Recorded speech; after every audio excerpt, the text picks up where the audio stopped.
Good evening everyone. क्या बात है यार, इकोनॉमिक्स होगा आज। भाई इकोनॉमिक्स कब से पढ़ने लगे अपन, ये बताओ तो।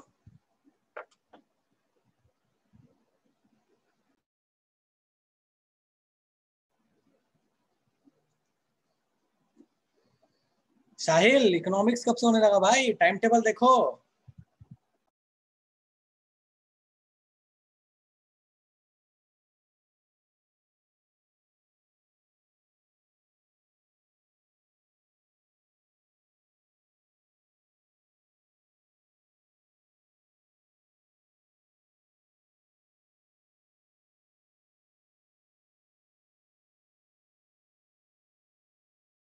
ठीक है, क्या हो रहा है?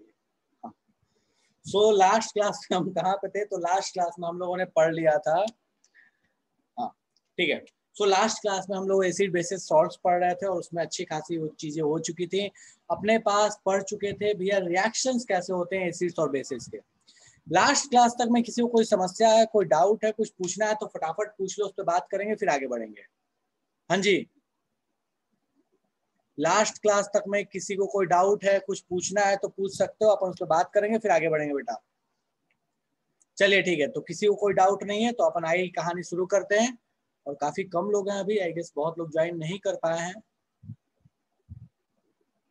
चलो ठीक है, सो मैं स्क्रीन शेयर कर रहा हूँ और कहानी शुरू करते हैं अपन। सो लास्ट क्लास तक हम लोगों ने रिएक्शंस की बात कर ली थी कि भैया एसिड और बेसिस रिएक्ट कैसे करते हैं। आज अपन उसके आई कहानी देखेंगे कि भैया उनकी प्रॉपर्टीज कैसी होती हैं, डाइल्यूट कैसे करते हैं, इन सारी चीजों के बारे में डिस्कशन करेंगे। फॉर्मूला पीएच का बताया था ना शाहिल, फॉर्मूला बताया था लेकिन उस पर क्वेश्चंस नहीं कराए, समझ में नहीं आया। कोई बात नहीं, कोई बात नहीं साहिल, अपन जब एक्स्ट्रा क्लास रखेंगे एनटीएससी की क्लास या एक्स्ट्रा क्लासेस जब होंगी तब उसमें मैं बता दूंगा, अभी रेगुलर क्लास में नहीं बता रहा। फिर भी अगर जानना है तो क्लास के लास्ट में पूछ लेना, मैं लास्ट में मैं क्वेश्चन करा दूंगा, समझा दूंगा वो, ठीक है। चलो, सो मैं फटाफट से स्क्रीन शेयर कर रहे हैं अपन और क्लास शुरू करते हैं।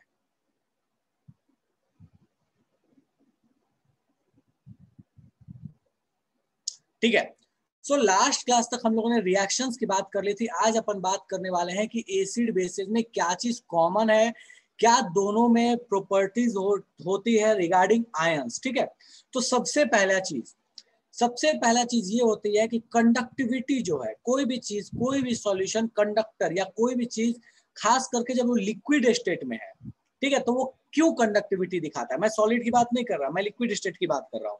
सो लिक्विड स्टेट में कंडक्टिविटी वो तभी दिखा सकता है जब वहां पे आयंस अवेलेबल हो। कोई भी सॉल्यूशन अगर वो आयन रखे हुए हैं तो वो कंडक्टिविटी दिखाएगा।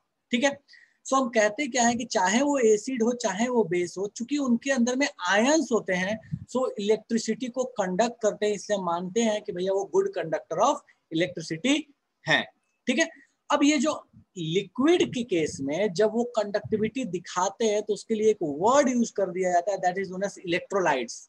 तो हम ऐसे भी कहते हैं कि एसिड और बेसिस जो होते हैं वो इलेक्ट्रोलाइट्स होते हैं। बहुत डेप्थ में नहीं जा रहा इलेक्ट्रोलाइट्स के, बस ऐसे कि जो लिक्विड स्टेट में कोई सॉल्यूशन जो कंडक्टिविटी दिखा दे उसको हम बोलते हैं इलेक्ट्रोलाइट। क्यों दिखाए? क्योंकि वहां पे क्या प्रेजेंट है, आयंस प्रेजेंट है। तो चलो फटाफट से अपन देखते हैं। Electric current is carried through the solution bye ions. हमको पता है cation present in the acid that is hydrogen ion. Acid में कौन सा केटायन होता है? H प्लस होता है। ठीक है, वो वहां पे कंडक्टिविटी दिखाने के लिए रेस्पॉन्सिबल होता है, which are responsible for the acidic property. Acidic property जितनी भी पहली पढ़े वो, या फिर कंडक्टिविटी, इसके बारे में। उसी तरीके से बेसिस क्या होते हैं? सो बेसिस में OH माइनस आयन होता है, जिसके वजह से वहां पे बेसिक नेचर देखने को मिलता है, चाहे वो कंडक्टिविटी हो चाहे वो पुराने रिएक्शंस हो। ठीक है, और वो बेसिस जो वाटर में सॉल्युबल होते हैं हम उनको क्या बोलते हैं? अल्कलीज बोलते हैं। ALKALIS। एग्जाम्पल के तौर पे आप यहाँ लिख सकते हो, एग्जाम्पल के तौर पे हो गया NaOH, KOH। ठीक है, ये जो बेसिस है हम इनको बोलते हैं कि भैया दीज आर द अल्कली। मैं फिर से रिपीट कर रहा हूँ, एसिड में अपने पास कौन सा आयन प्रेजेंट है? H plus ion. बेस में कौन प्रेजेंट है? OH minus ion. इन आयंस के वजह से एसिड या बेस जो है वो इलेक्ट्रिसिटी को कंडक्ट करता है, इलेक्ट्रिकली कंडक्टर होता है। ठीक है, इलेक्ट्रिकली कंडक्टर होने के लिए कंडीशन क्या होती है? सो भैया सॉल्यूशन के अंदर क्या होना चाहिए? आयंस होने चाहिए। फटाफट से लिखो, किसी को समस्या हो तो पूछो। कंडक्टर कौन हो सकता है, या एसिड में कौन सा आयन, बेस में कौन सा आयन, इसमें कोई समस्या हो तो पूछो फटाफट से। और एकदम बिल्कुल रट्टा मार के रखना है कि एसिड हो तो उसमें H+ आयन, बेस हो तो OH- आयन होता है। आगे चलेंगे तो थोड़ा एसिड वाले में चीज में चेंज आएगी, पर ये एकदम याद रखना है, एसिड में H+ आयन, बेस में OH- आयन। फटाफट हेडिंग डालो, खटाखट पॉइंट्स लिखो।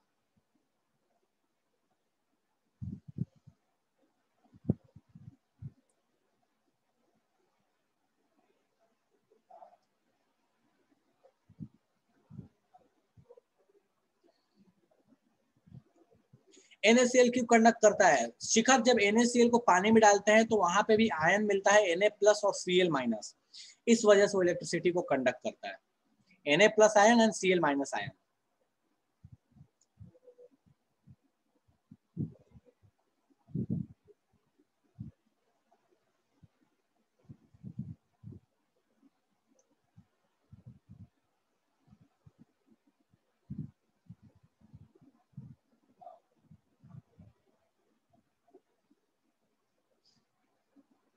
छाप लिया सबने?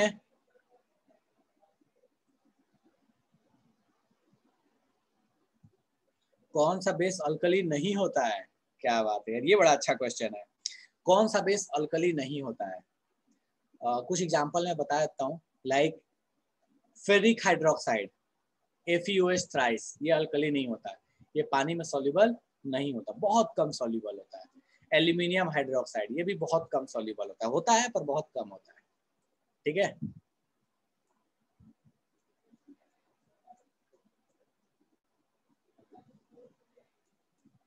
छाप लिए? डायग्राम बना लीजिएगा बाबू, थोड़ा सा रफ में ही सही लेकिन बना लीजिएगा।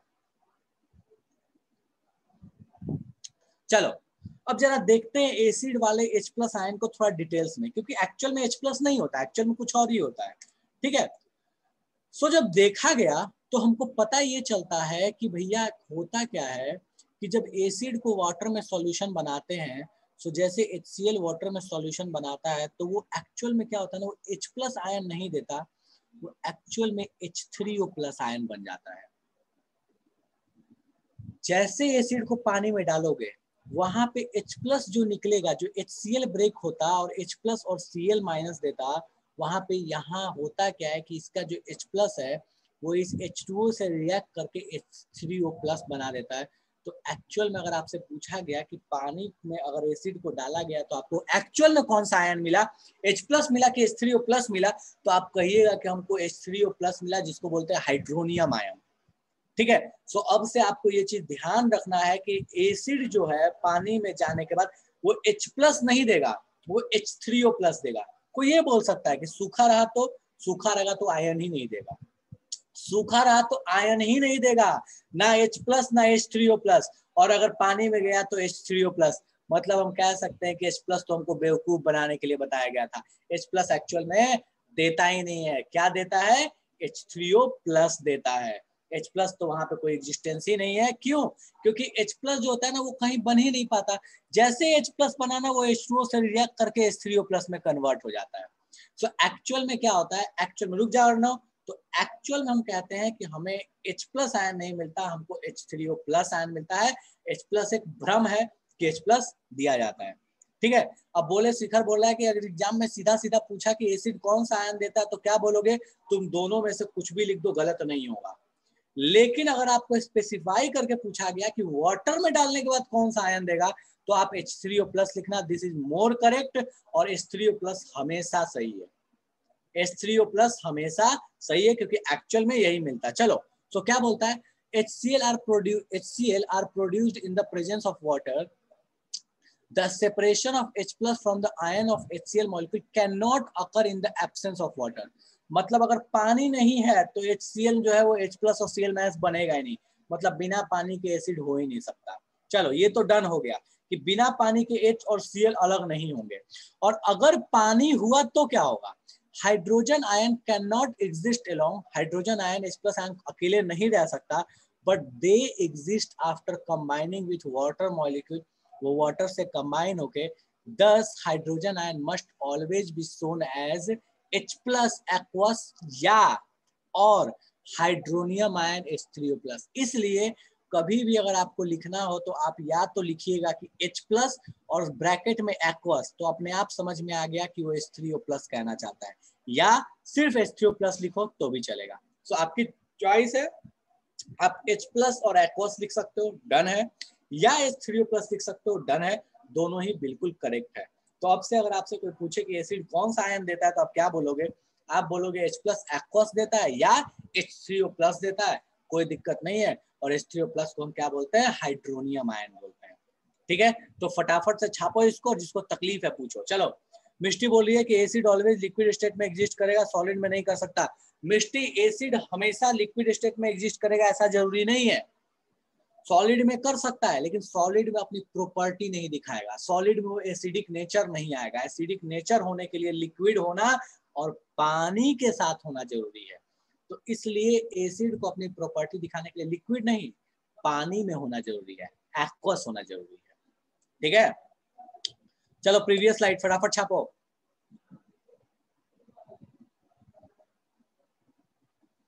चलो छापो, और किसी को तकलीफ है तो पूछोगे भैया हमको कोई चीज समझ में नहीं आई।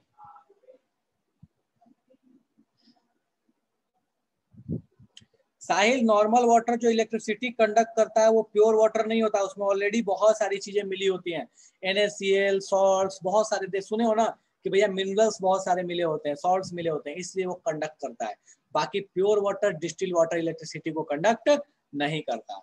शिखर, बेस के लिए आएंगे आगे, अभी रुक जाओ। बेस के लिए सिंपली OH- है।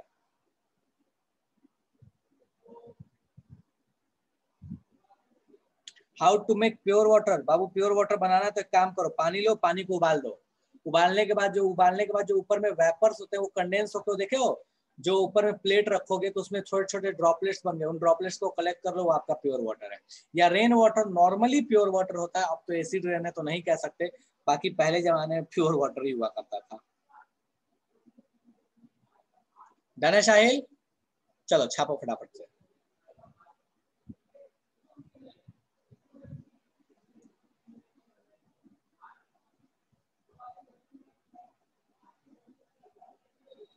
हाँ मिष्टी, नहीं डायग्राम नहीं ड्रॉप करना बेटा, ये डायग्राम नहीं ड्रॉप करना।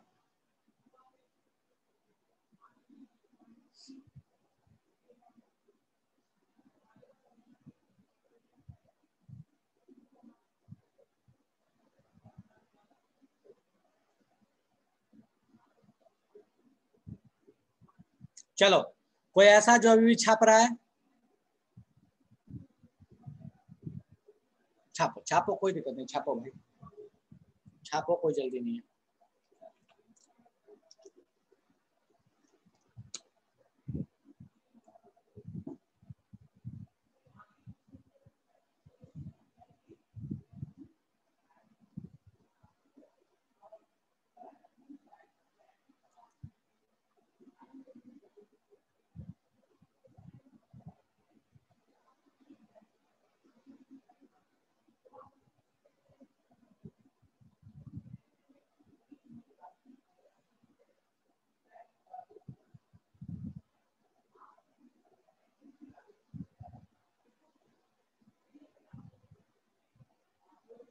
बारिश का पानी भी क्या बोल रहे हो? कॉन्यूट क्या लिखा है भाई? समझ नहीं आ रहा है साहिल, ठीक से बोलो। कॉन्यूट क्या होता है? समझ, पता नहीं क्या बोल रहा है।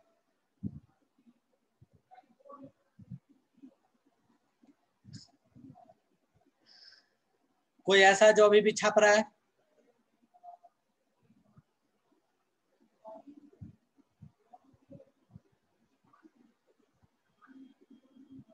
हाँ कंडक्टर है ना बारिश का पानी अब के टाइम में, तो क्योंकि एसिड रेन होता है, तो एसिड रेन कंडक्टर अब तो हो ही गया, पहले नहीं था भाई, पहले एसिड रेन नहीं मान के चलते थे। ठीक है, चलो डन, आगे बढ़ते हैं। अभी भी कोई लिख रहा है? चलो, अब बेसिस के साथ क्या होता है, तो देखो बेसिस को जब पानी में डिसॉल्व करते हैं ना, तो Na+ और OH- आयन दे देते हैं। सो बेसिकली बेसिस क्या देते हैं? तो OH- आयन देते हैं। एसिड्स क्या देते हैं? तो H+ आयन देते हैं। H+ बोलने के बजाय ज्यादा बेटर है H3O+ बोलो। तो मैं यहाँ कंक्लूड करके लिख देता हूँ, मैं यहाँ कंक्लूड करके लिख देता हूँ, इसको ध्यान देना। एसिड बेस, एसिड कौन सा आयन, बेस कौन सा आयन। सो एसिड देता है H प्लस एक्वस या H3O+ बोल लो, चलेगा, कोई दिक्कत नहीं है। बेस क्या देता है, OH माइनस एक्वस। ठीक है, चलो करो फटाफट से, इसको छापो और ये वाला कंक्लूजन लिख लेना ताकि आपको ध्यान रहे। ठीक है, और इसको कंक्लूजन के लिखने के बाद एक नीचे पॉइंट लिखना है, without these ions acid/base will not show respective properties, respective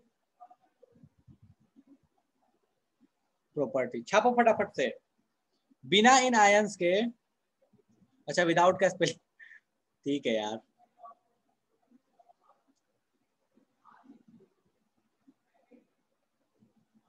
ठीक है, चलो छापो फटाफट से। किसी का पीछे वाला छूट गया तो रुक जाओ, अभी थोड़ा जगह छोड़ दो, उसको बाद में लिख लेना, रुक जाओ अभी, इसको छापो।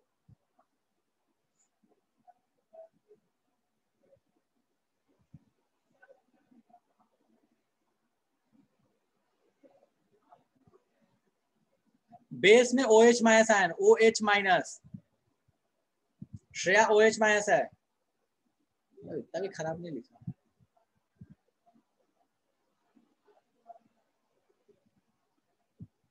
ठीक है,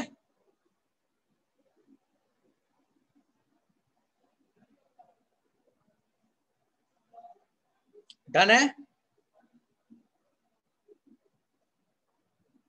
चलिए, सो ये आपके पास हो गया एसिड का। Second one is the base की प्रॉपर्टी, किसमें कौन सा आयन देखने को मिलता है। आगे बढ़ते हैं, नेक्स्ट अपने पास है that is dilution of acid और बेसेस। एसिड और बेस को डाइल्यूट कैसे किया जाए, पहले तो समझते हैं डाइल्यूट का मतलब क्या होता है। देखो डाइल्यूट को हम बड़ा अच्छे से फील कर सकते हैं। ठीक है, अब मान लो क्या हुआ कि घर में कुछ गेस्ट आए, ठीक है, अब गेस्ट आए और मान लो कि 4 गेस्ट हैं और अपने पास 2 लोगों को ही चाय बनाने लायक दूध रखा हुआ है, तो क्या किया जाता है, थोड़ा उसमें गंगाजल का प्रवेश करा दिया जाता है। थोड़ा गंगाजल का प्रवेश करा दिया जाता है तो होता है कि हम बोलते हैं कि चलो यार 2 लोग के बजाय 4 लोग का चाय बन जाएगा, काम खत्म। लेकिन क्या 2 लोग, क्या उस दूध से जो 4 के लिए चाय बनाया गया, और अगर उससे सिर्फ 2 लोगों का ही चाय बनता तो क्या दोनों का टेस्ट सेम होता? नहीं। हमको पता है कि अगर उसमें बिना गंगाजल डाले हुए चाय बनता तो उसका टेस्ट बड़ा लाजवाब होता, लेकिन थोड़ा गंगाजल डालने के बाद अब मजबूरी थी तो गंगाजल डाले तो थोड़ा टेस्ट उसका फेड कर गया। सो बेसिकली ये जो फीलिंग है ना, यही चीज है डाइल्यूशन। हमने क्या किया कि थोड़ा पानी डाल के उसको क्या कर दिया, डाइल्यूट कर दिया, बेसिकली कॉन्सेंट्रेशन को घटा दिया। ठीक है, सो बेसिकली डाइल्यूशन हुआ क्या, तो हम कह सकते हैं, हम आसान भाषा में कहते हैं, इसको ध्यान देना, कि मिक्सिंग ऑफ एसिड और base with water results in the decrease of concentration. अब ऑब्वियस है एसिड और बेस में किस चीज का कॉन्सेंट्रेशन होता है, एसिड है तो H3O+ का, बेस है तो OH- का। ठीक है, तो H+ का या OH- का कॉन्सेंट्रेशन घटा देना, इसी प्रोसेस को हम क्या बोलते हैं, डाइल्यूशन कहते हैं। ऑब्वियस है कि पर यूनिट वॉल्यूम में ही बात हम करते हैं। ठीक है, सो बेसिक फंडा यही है कि कॉन्सेंट्रेशन को घटा देना, सॉल्यूट के कॉन्सेंट्रेशन को कम कर देना इज नोन एज डाइल्यूशन। कैसे किया जाता है, गंगाजल का प्रवेश करा के। ठीक है, अब बोला ये जाता है कि चलो ठीक है, दूध में अगर गंगाजल डालना था तो दूध कप में लिया, उसमें गंगाजल डाल दिया, काम खत्म, कोई दिक्कत नहीं है। लेकिन ध्यान से सुनना कि एसिड और बेस में कहानी अलग है। क्या अलग है कि आपको गंगाजल डालना तो है, लेकिन एक तरीके से डालना पड़ेगा, और वो तरीका क्या है, यहाँ गौर फरमाना। तो वो तरीका कुछ ऐसा है कि आपको एक बीकर में, एक बॉटल में आपको पहले से गंगाजल लेना पड़ेगा। तो चलो भैया इसमें गंगाजल ले लिया, और इसके बाद आपको क्या करना पड़ेगा कि एक ग्लास रॉड यूजुअली यूज करते हैं, प्रैक्टिकली देखोगे तो एक ग्लास रॉड यूज किया जाता है। ठीक है, सो एक ग्लास रॉड लेते हैं। ठीक है, इस ग्लास रॉड के ऊपर क्या करते हैं कि धीरे धीरे से एसिड को फ्लो कराया जाता है। ठीक है, सो टेस्ट ट्यूब लिया जाता है, टेस्ट ट्यूब लिया, और टेस्ट ट्यूब में जो एसिड रखा है ना, उसको क्या करना है कि धीरे, एसिड हो या बेस हो, कोई भी हो, इस टेस्ट ट्यूब में एसिड या बेस रखा हुआ है, इसको धीरे धीरे से ना इस ग्लास रॉड के ऊपर गिराया जाता है, और ये ग्लास रॉड से होते हुए जो एसिड है वो धीरे धीरे करते हुए यहाँ से टपकते टपकते टपकते टपकते वो इस सॉल्यूशन में आता है, मतलब वाटर में आता है। बेसिकली ये क्या है अपने पास, तो ये अपने पास एसिड या बेस है, हम एसिड लेके चल लेते हैं, तो ये अपने पास एसिड है, तो एसिड को क्या किया जाता है, और ये अपने पास क्या है, वाटर H2O है। सो यहाँ ध्यान देने वाली बात ये है कि जब भी हम डाइल्यूट करेंगे तो हम एसिड को पानी में डालेंगे, ना कि पानी को एसिड में। ध्यान रखना, ये बहुत अलग चीज है, दोनों प्रोसेस अलग हो जाता है। एसिड को धीरे धीरे करके पानी में डाला जाता है, ना कि पानी को एसिड में डाला जाता है, ठीक है। तो इस चीज को ध्यान रखना, this is the process of dilution. तो कोई बोलेगा कि ऐसा क्यों है, क्या ही फर्क पड़ जाएगा, एसिड को पानी में डालो, पानी को एसिड में डालो, क्या फर्क पड़ जाएगा। सो देखो, इसलिए फर्क पड़ जाएगा क्योंकि अगर आपने पानी को एसिड में डाल दिया तो ये एक एक्सोथर्मिक प्रोसेस होता है, भयानक हीट रिलीज होगा, भयानक हीट रिलीज होने की वजह से वहां पे एक्सीडेंट्स हो सकते हैं, वहां एसिड जो स्प्लैश आउट करके बाहर निकल सकता है, बहुत तरह की चीजें हो सकती हैं, ठीक है। तो इसलिए इस चीज का खास ख्याल रखा जाता है कि वहां पे जो एसिड में डाला जाए, जो पानी में एसिड डाला जाए वो धीरे धीरे और थोड़ा थोड़ा करके डाला जाए, ना कि पानी को लेके एसिड में उझेल दिया जाए। अगर पानी को एसिड में उझेल दिया तो खेल खत्म हो जाएगा, वो खतरनाक प्रोसेस हो सकता है। तो इसीलिए इस प्रोसेस को ध्यान रखना है कि कैसे इसको किया जाता है। एसिड को धीरे धीरे पानी में डाला जाता है, ना कि पानी को सीधे एसिड में डाल दिया जाता है। क्यों? क्योंकि ये प्रोसेस जो है वो एक एक्सोथर्मिक प्रोसेस है, वहाँ एक्सीडेंट हो सकता है, वहाँ पे ब्लास्ट हो सकता है, वहाँ पे जल सकता है हाथ पैर, वहाँ पे जो बीकर है, जो टेस्ट ट्यूब है वो फूट सकता है। सो इन चीजों से बचाने के लिए ये काम किया जाता है। चलो, सो कैसे डाइल्यूट करते हैं, इस क्वेश्चन का आंसर देखते हैं, हाउ टू डाइल्यूट। तो बोलता क्या है, acid must be added always, the acid must always be added slowly to the water with constant stirring। Steering का मतलब क्या होता है, चलाते रहना, जैसे दूध को चलाते हैं ना कि सटे नहीं नीचे में, उसी तरीके से। If water is added to the concentrated acid, अगर पानी को एसिड में डाल दिया, the heat generated may cause the mixture to splash out और कॉज हार्म। हो सकता है कि वो मिक्सचर बाहर निकल जाए, बिल्कुल वैसे जैसे कोल्ड ड्रिंक की बोतल को खोलने के बाद बाहर निकलता है, वैसे बाहर निकल जाए, और हो सकता है उससे अपने को खतरा हो जाए। और the glass container may also break due to excessive heat। वहां एक्सेसिव हीट होने की वजह से ग्लास कंटेनर टूट भी सकता है। सो ये ध्यान रखना है कि डाइल्यूट करने के लिए हम एसिड को पानी में डालेंगे, ना कि पानी को एसिड में। फटाक से छापो, किसी को कष्ट हो तो फटाक से पूछो। झटके से एसिड डाल दिए तो और झटका खतरनाक लग सकता है शिखर बाबू, वो तो और भी खतरनाक है, झटके से नहीं डालना है, आराम से प्यार से हौले हौले। हाँ जी, पूरा छापो और डायग्राम भी बनाना।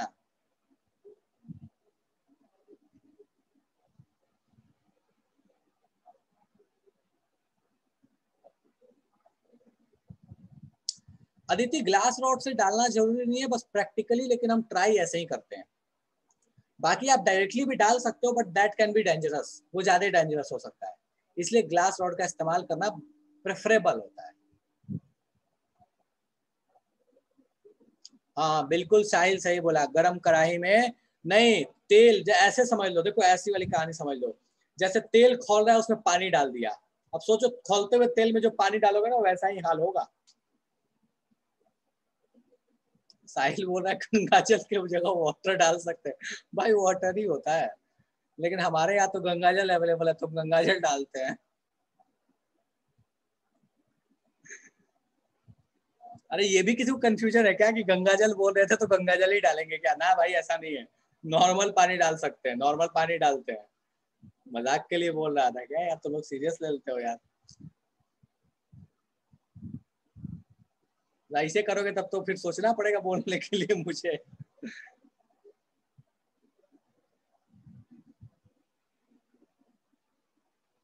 हाँ, बेस के लिए बिल्कुल सेम कंडीशन होगा बेटा, कुछ भी अलग नहीं होगा, एसिड हो या बेस हो कहानी बिल्कुल सेम है, ऐसे ही करते हैं प्रोसेस।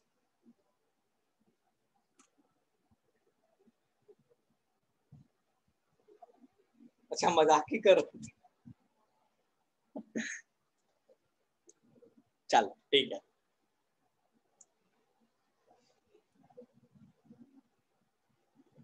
सबने छाप लिया?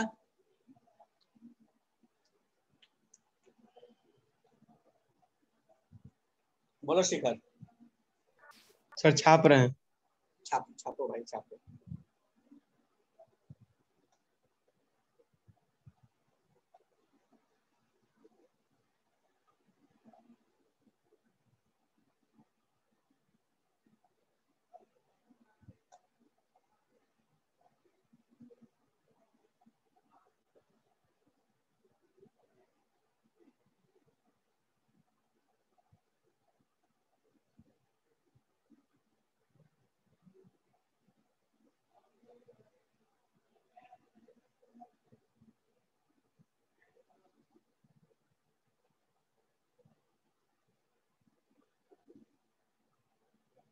कांस्टेंट स्टीयरिंग का मतलब होता है अर्नो चलाते रहना, बिल्कुल धीरे धीरे धीरे धीरे करके स्टीयर करते रहना, चलाते रहना।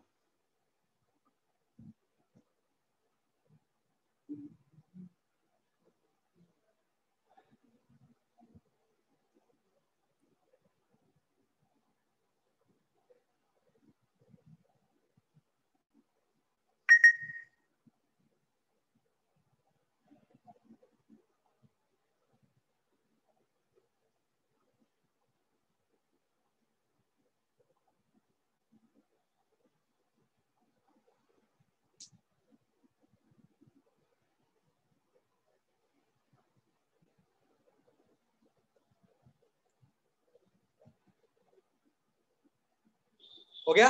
चलो अब अपन आते हैं भैया इस पीएच का कुछ इंपॉर्टेंस जो हमको डेली लाइफ में देखने को मिलता है। बिल्कुल रट्टा मारे, छापना है बस। पहला चीज है कि भैया प्लांट और एनिमल क्या इनको पीएच से कोई लेना देना है? भयानक लेना देना है। कैसे? तो देखो सबसे पहले तो हम खुद ही हैं। हमारा बॉडी जो 7 to 7.8 पीएच के अंदर होता है, मतलब हमारा, हमको खून पता है कि हमारा खून बेसिक है, तो उसी के रिगार्ड में बोल रहा है कि हमारी बॉडी का जो पीएच होता है वो 7 से अधिक होता है, मतलब हम बेसिक नेचर वाले हैं। सोच लो हमारा नेचर जो वो बेसिक होता है, और इस चीज से सोच के गौर से देखोगे तो आपको याद आएगा, इसीलिए हमारे बॉडी में अपोजिट नेचर की कोई चीज आती है तो हमको बहुत पेन फील होता है। मधुमक्खी जब काटती है तो वो एसिड डाल देती है हमारे बॉडी में, बहुत ज्यादा पेन फील होता है। हमारा बॉडी बेसिक है, वो एसिड है, दोनों में भयानक रिएक्शन होता है और हमें बहुत तकलीफ होता है। ठीक है, चलो रेन वाटर का जो पीएच होता है यूजुअली 5.6 होता है, मतलब इसके रेंज में होता है। अगर इससे थोड़ा ज्यादा या थोड़ा कम हो सकता है, बट हमको पता है चूंकि एसिड रेन है तो एसिड रेन की वजह से 5.6 हो सकता है। अगर इससे ज्यादा है तो अच्छा है, लेकिन इससे कम है तो खतरनाक है।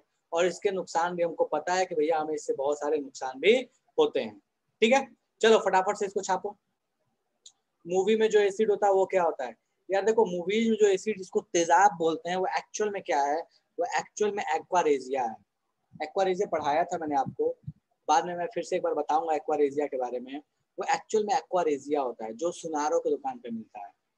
ठीक है, वो HCl और HNO3 का मिक्सचर होता है 3:1 रेशियो में, जिसको तेजाब बोलते हैं कॉमनली। उसका यार उसका सबसे पहला यूज सोनारों के पास होता है, मतलब गोल्ड को मेल्ट करने के बाद जब उसको प्यूरिफाई करने जाते हैं तो प्यूरिफिकेशन के लिए उसका यूज किया जाता है एक्वारेजिया का। गोल्ड के लिए या अदर एक्सपेंसिव मेटल्स हैं उनके लिए, सिल्वर के लिए, प्लेटिनम के लिए यूज किया जाता है अलग अलग रेशियोज में।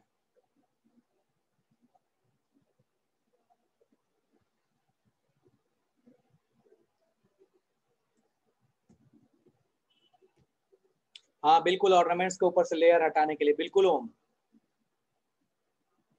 हार्मफुल? भाई एसिड है, हार्मफुल कैसे नहीं होगा? वो भी भयानक एसिड है। सोनार से दुश्मनी करना महंगा पड़ सकता है। क्या बात है यार, ये बड़ा सही था।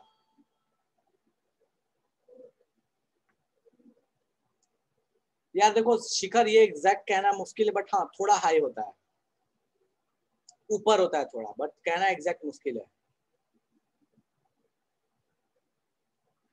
पीएच कितना होता है एक्वारेजिया का? यार देखो एक्वारेजिया का पीएच मतलब 2 के रेंज में होगा लगभग। चलो ठीक है, फटाफट छाप लिए।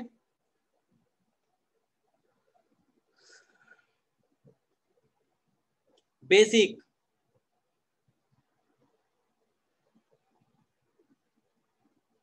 फर्स्ट रेंज ज्यादा एसिडिक होता है, बिल्कुल। क्योंकि फर्स्ट रेन जब होगा तो ज्यादा ये क्या बोलते हैं नॉन मेटेलिक ऑक्साइड्स अवेलेबल है इन्वायरमेंट में, तो उनको ज्यादा वो एब्जॉर्ब करेगा तो इसलिए ज्यादा एसिडिक होगा। बाद में अब देखो एक बार हो गया, उसने अच्छा खासा ऑक्साइड्स लेके चला गया, तो उसके बाद जब होगा तो थोड़ा कम ले जाएगा, थोड़ा कम ले जाएगा, तो ऑब्वियस है ना कि पहली बार में थोड़ा ज्यादा होगा। ठीक है, ओके ओम, चलो छाप लिया सबने इसको? ठीक है,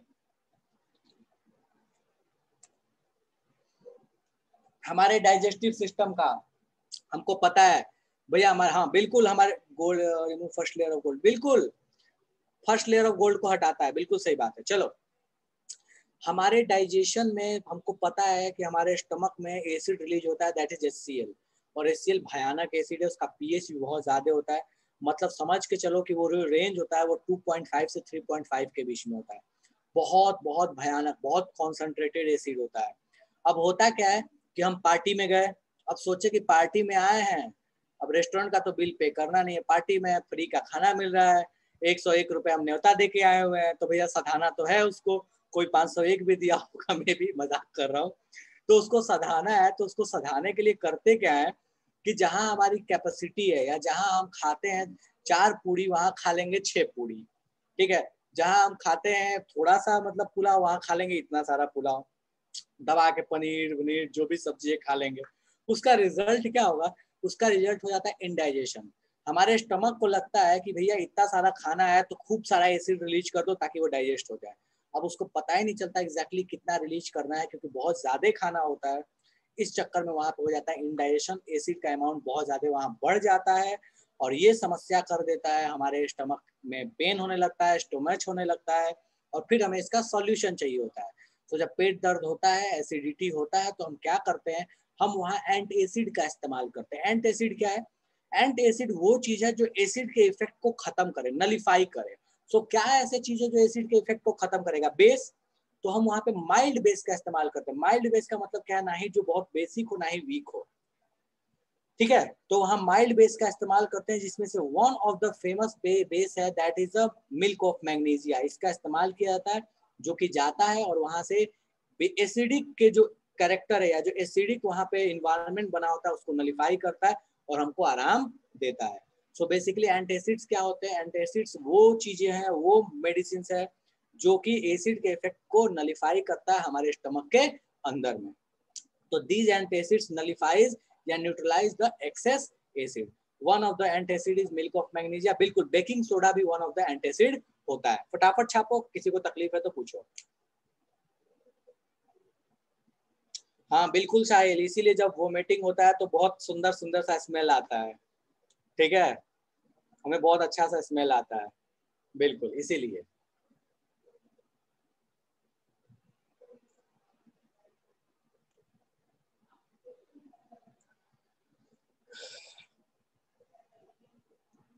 शादी वाला एकदम रियलिटी बता रहा।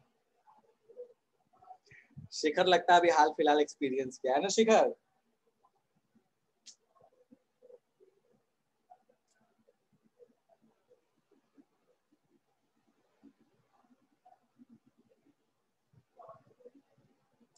हाँ बिल्कुल विवेक, अब लेकिन उसमें क्या कर सकते हैं, बिल्कुल स्टमक में भी स्प्लैश हो सकता है, लेकिन हमारे स्टमक में क्या होता है, म्यूकस का लेयर होता है, इसलिए हमारे स्टमक जो है वो बचा रहता है, बाकी होता तो है।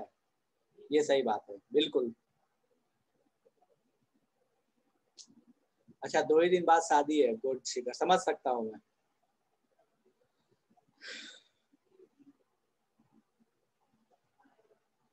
छाप लिया सबने?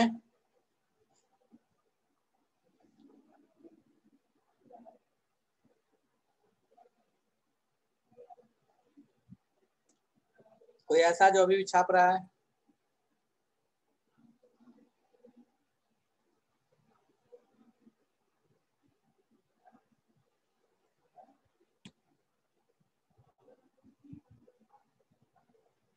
एंटासिड लिखा हुआ साहिल।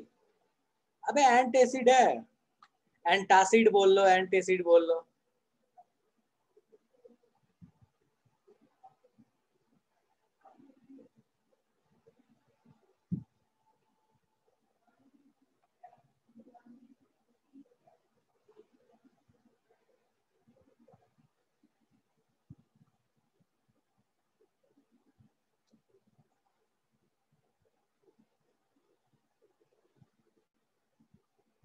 छाप लिया सबने?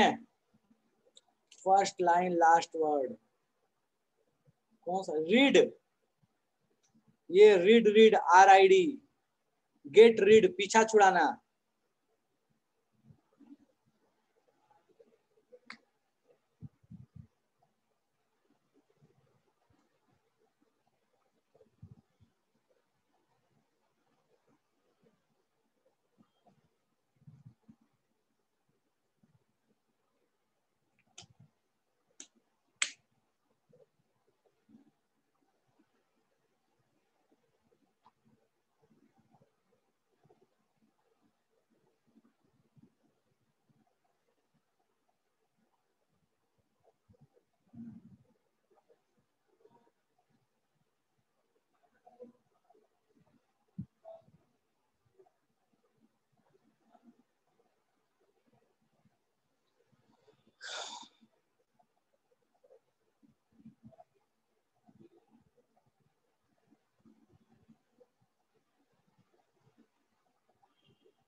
बिल्कुल अदिति, तो भी एस्टर रिलीज होता है बट कम रिलीज होता है। बहुत बार ऐसा होता है ना, बहुत लोगों को सुबह सुबह कोई चीज जैसे एसिडिक कुछ खा लेते तो नहीं डाइजेस्ट होता है, ऐसे दूध दूध पी लेते तो, बिकॉज स्टमक में ऑलरेडी एसिड होता है और एसिड डालोगे तो क्या होगा। मना भी किया जाता है कि सुबह सुबह खट्टी चीजें नहीं खानी चाहिए।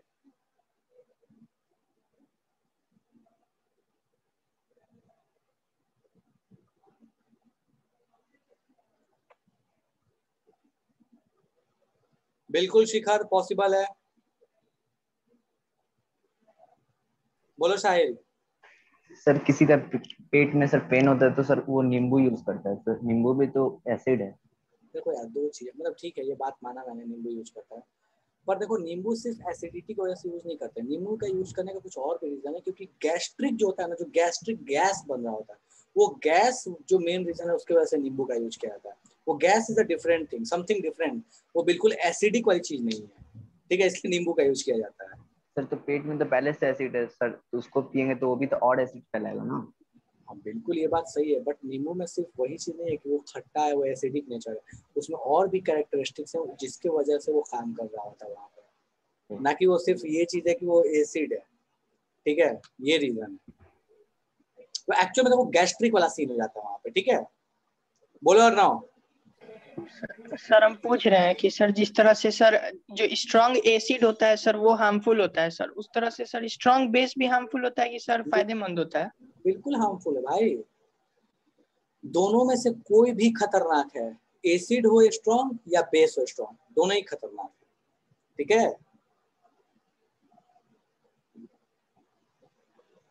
चलो, सो ये अपने पास कहानी होगा। अब देखो स्टमक पेन जो होता है ना, वो सिर्फ एसिडिक नेचर की वजह से नहीं होता, उसमें बहुत सारे रीजन होते हैं। तो स्टमक पेन पे ऐसा नहीं है कि सिर्फ पेट मतलब एसिड हो गया इसलिए दर्द कर रहा है, नहीं, उसके बहुत सारे रीजन हो सकते हैं, डिपेंड ऑन द रीजन, उसके हिसाब से उसकी रेमेडी यूज की जाती है, ठीक है। चलो, सो ये अपने पास कहानी हो गई रिगार्डिंग डाइजेस्टिव सिस्टम। आगे बात करते हैं हमारे दांतों के लिए। देखो हमारे दांत जो होते हैं ना, वो फॉस्फेट्स होते हैं, और ये फॉस्फेट्स जो होते हैं ना, ये बेसिक नेचर के होते हैं। कौन से फॉस्फेट्स? तो कैल्शियम फॉस्फेट। अब इनका जो नेचर का थोड़ा बेसिक होता है, ठीक है। अब ये बेसिक नेचर के हमारे दांत हैं, अगर हम एसिडिक चीजें ज्यादा खाएंगे तो एक तो नुकसान देगा, पहला। दूसरा बात है कि अगर आप मीठा खाते हो, स्वीट्स खाते हो, तो स्वीट्स खाने के बाद क्या होता है कि हमारे दांतों में रह जाता है, या जो नॉर्मल भी खाना है वो हमारे दांतों में रह जाता है, और वहाँ बैक्टीरिया अटैक करते हैं, वो एसिड जनरेट करने लगते हैं, और वो जो एसिड है उसकी वजह से भी हमारे दांत जो है ना वो सड़ने लगते हैं, डिके होने लगते हैं। मीठे के केस में ज्यादा होता है, स्वीट्स के केस में ज्यादा होता है, बाकी अगर आपको नॉर्मल खाना है तो उसमें थोड़ा कम होता है।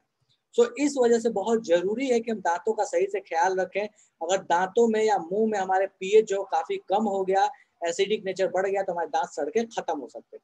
सो क्या किया जाए? सो हम यूज करते हैं टूथपेस्ट का ब्रश करने के लिए। वो ब्रश क्या करता है, वो ब्रश से क्या होता है ना कि टूथपेस्ट जो है, वो टूथपेस्ट थोड़ा बेसिक नेचर का होता है। वो बेसिक नेचर के होने की वजह से वो जाता है और हमारे दांतों पे लगता है, और दांत पे जो एसिड लगे हुए हैं उनके साथ रिएक्ट करके उनको नलीफाई कर देता है। तो उनको नलीफाई कर दिया, उनको वहां से हटा दिया। अब इसका फायदा ये हो गया कि हमारे दांत बच गए। सो बेसिकली टूथपेस्ट का जो बेसिक नेचर है वो हमको बचा रहा होता है हमारे दांतों को सड़ने से, खत्म होने से, खराब होने से।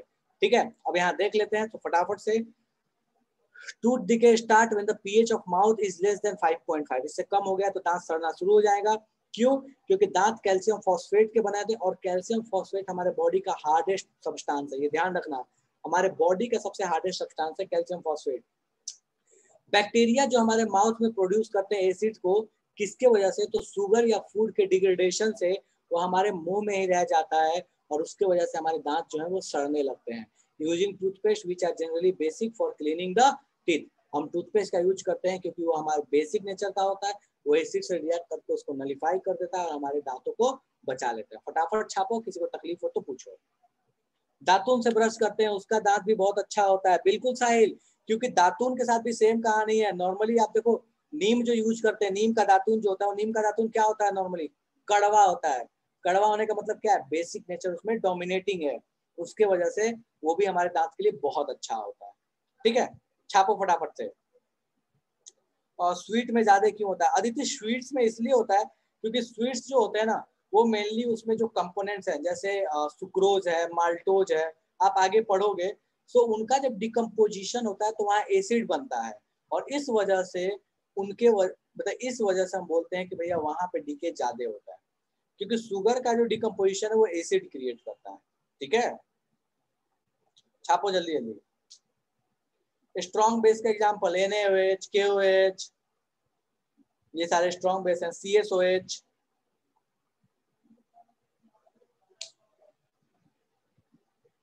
हाँ स्पाइसी ज्यादा हार्म नहीं करेगा। मिष्टी को स्पाइसी बहुत पसंद है, समझ में आ रहा है मेरे को। मैं तो तीखा खाती हूँ, मेरे दांत तो बचे रहेंगे, है ना मिष्टी?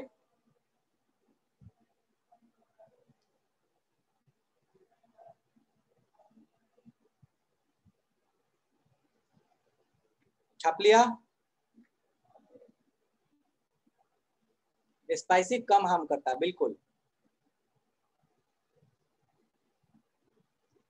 अच्छा ऐसा नहीं है, तब तो हम हमेशा पानी पूरी खाएंगे। अरे नालायक, पानी पूरी भी खट्टा होता है, वो भी नुकसान करेगा भयानक वाला। और वो तो दांत को छोड़ो, वो कुछ और भी नुकसान करेगा बहुत भयानक वाला, हमारे बॉडी के लिए भी खतरनाक है वो। छाप लिया? पानी पूरी,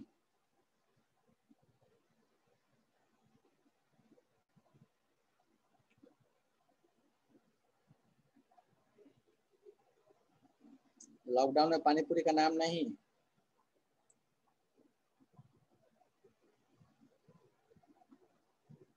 श्रेया बोल रही है, चलो बहुत सही है श्रेया।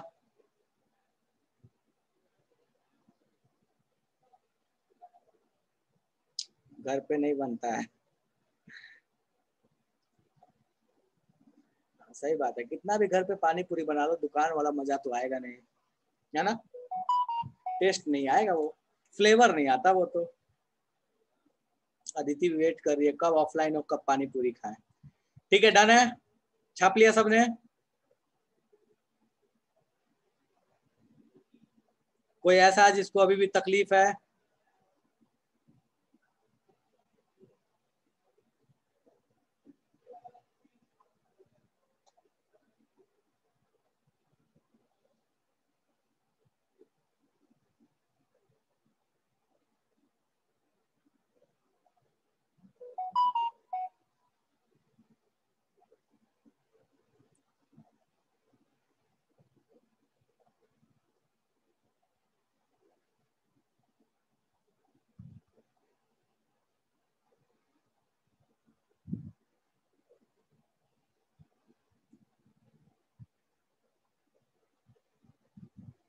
चलो ठीक है,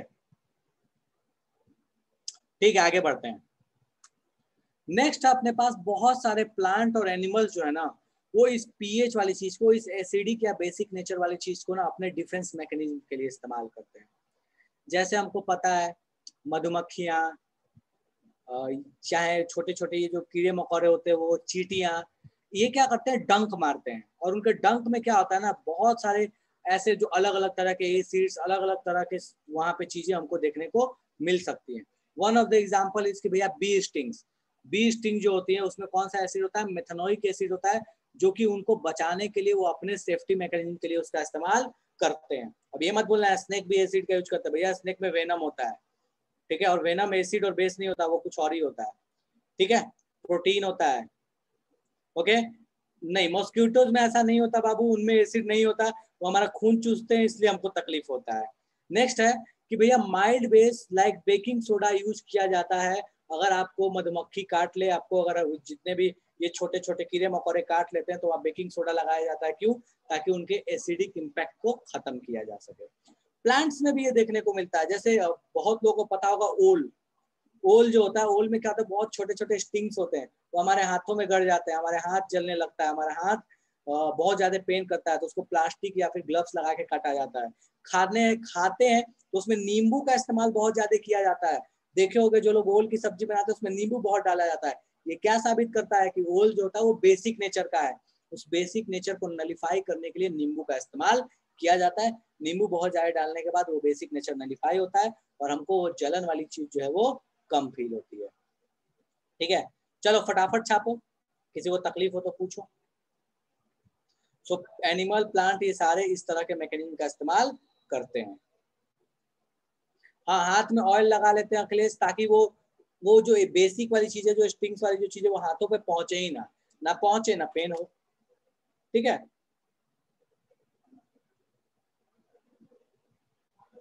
खाते क्यों नलिफाई करना पड़ता है? तो कौन है भाई? बड़ा अच्छा क्वेश्चन पूछा। ओल खाने से पहले हाथ में खाते क्यों? अदिति को ओल पसंद नहीं है बेटा। ओल में बहुत मतलब हम जब खाना में मानते हैं तो ओल जो होता है ना, ओल में मतलब मानते हैं कि बहुत हाइजीनिक टाइप की चीजें, बहुत तरह के उसमें विटामिन वगैरह मिलते हैं। अब मुझे ये मत पूछना क्योंकि मैं बायो वाला नहीं हूँ, तो मैं एग्जैक्टली नहीं बता सकता, ठीक है, तो उसमें क्या क्या मिलता है। पर हाँ, ओल बहुत मतलब फायदेमंद माना जाता है, इसलिए लोग खाते हैं। हाँ बिल्कुल, दिवाली में दशहरा में ओल खाया जाता है, एग्जैक्टली। बिल्कुल अपूर्वा, क्लास की रिकॉर्डिंग रहेगी। क्या हो गया अपूर्वा? छाप लिया सबने? अच्छा, लेट ज्वाइन किए हो, ठीक है, कोई बात नहीं।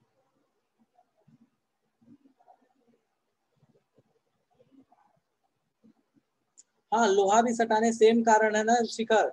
लोहा सटाने से क्या होगा? एसिडिक नेचर है, आयरन के साथ रिएक्ट करेगा, न्यूट्रलाइज होगा सॉल्ट बना के।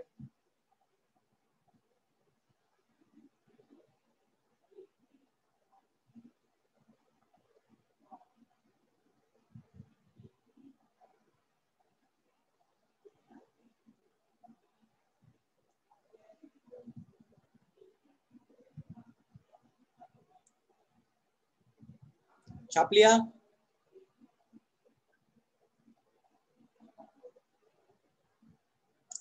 स्कॉर्पियन, देखो स्कॉर्पियन का तो जो मतलब लिक्विड होता है ना, जो कह लो जो उसकी स्टिंग होती है, वो दुनिया का सबसे एक्सपेंसिव मटेरियल है, सबसे एक्सपेंसिव लिक्विड एक्चुअली।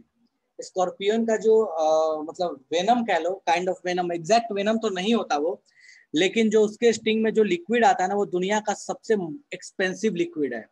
उसमें कहते हैं कि कुछ ऐसे मटेरियल्स पाए जाते हैं स्कॉर्पियन के वेनम में जो आर्टिफिशियली ना बनता है और ना जल्दी कहीं पे मिलता है। बहुत बहुत महंगा बिकता है वो, बहुत ज्यादा महंगा। इसलिए मतलब हमारे देश में तो नहीं, बट फॉरेन में स्कॉर्पियन लोग बहुत जगह मतलब हार्वेस्ट किया जाता है, रखते हैं, उसके वेनम निकालते हैं और फिर उसको सेल किया जाता है। मेडिसिन बनाने में, ड्रग्स बनाने में बहुत ज्यादा हो जाता है वो। पकड़ के बेच रहे हैं, पकड़ के बेचे को भी तो क्या मिलेगा शिखर साहिल? बहुत कम अमाउंट में निकलता है वेनम, उनको रखा जाता है फिर उनसे निकाला जाता है। स्नेक्स से वेनम निकालना तो आसान है, बट मतलब स्कॉर्पियन से निकालना बहुत मुश्किल है, लेकिन वो बहुत महंगा बिकता है। उसका यूज क्या है? दवाइयां बनाने के लिए, ड्रग्स, मतलब ड्रग्स इन द सेंस दवा, ड्रग्स का कुछ उल्टा मीनिंग मत ले लेना। दवा बनाने के लिए और बहुत सारी चीजों को बनाने के लिए उसका यूज किया जाता है। एक कुछ मतलब कुछ दिनों पहले की बात है, मैं एक पढ़ रहा था एक जगह कहीं न्यूज में, कि जो स्कॉर्पियन का वेनम होता है, जो जहर होता है, ठीक है, उसमें कुछ ऐसे मटेरियल पाए गए हैं, कुछ ऐसे चीजें पाई गई हैं, केमिकल्स, जो कि एंटी कैंसर एजेंट के तौर पे बहुत अच्छा काम करते हैं। तो इसलिए वेनम का जो स्कॉर्पियन का जो वेनम है, उसको as a future drug for cancer treatment देखा जा रहा है, रिसर्च चल रहा है, अब देखो उसका क्या रिजल्ट है। हाथ पे कटवा के वेनम निकलवा लेंगे यार, देखो हाँ मतलब स्कॉर्पियन के काट मतलब स्कॉर्पियन के डंक से डेथ तो नहीं होता, ठीक है, लेकिन वेनम काफी डेंजरस हो सकता है। अब डिपेंड करता है वो न्यूरोटॉक्सिक है या हेमोटॉक्सिक है। वेनम को देखो, वेनम एक्चुअल में स्कॉर्पियन वाली चीज तो अलग है, मतलब वो वेनम कहना भी वर्ड सही नहीं है उनके लिए। लेकिन जैसे स्नेक है, तो स्नेक का वेनम जो होता है ना, वो एक्चुअल में क्या होता है ना कि प्रोटीन है, वो बहुत हाईली कॉन्सेंट्रेटेड प्रोटीन होता है, उसके वजह से समस्याएं होती हैं। मतलब ऐसा नहीं कि वेनम कोई एसिड है या बेस है या कुछ अलग मटेरियल है, नहीं, वो बहुत हाईली कॉन्सेंट्रेटेड प्रोटीन होता है। और भी चीजें होती हैं बट बहुत कॉन्सेंट्रेटेड प्रोटीन है, इसलिए वेनम जब सीधे ब्लड में इम्पिंज होता है तो हमारे लिए खतरा हो जाता है। अगर वेनम बाय द वे किसी ने खा लिया, बाय द वे किसी ने खा लिया, और अगर वो ब्लड के कांटेक्ट में नहीं आया तो उससे हमारे बॉडी को कोई नुकसान नहीं होगा। मतलब जो स्नेक का वेनम होता है, अगर वो फूड में चला गया तो उससे नुकसान नहीं होगा, लेकिन अगर वो ब्लड में चला गया सो हमारी जान ले लेता है वो, ठीक है। सो वेनम कुछ और नहीं है, that is a highly concentrated protein, ठीक है। चलो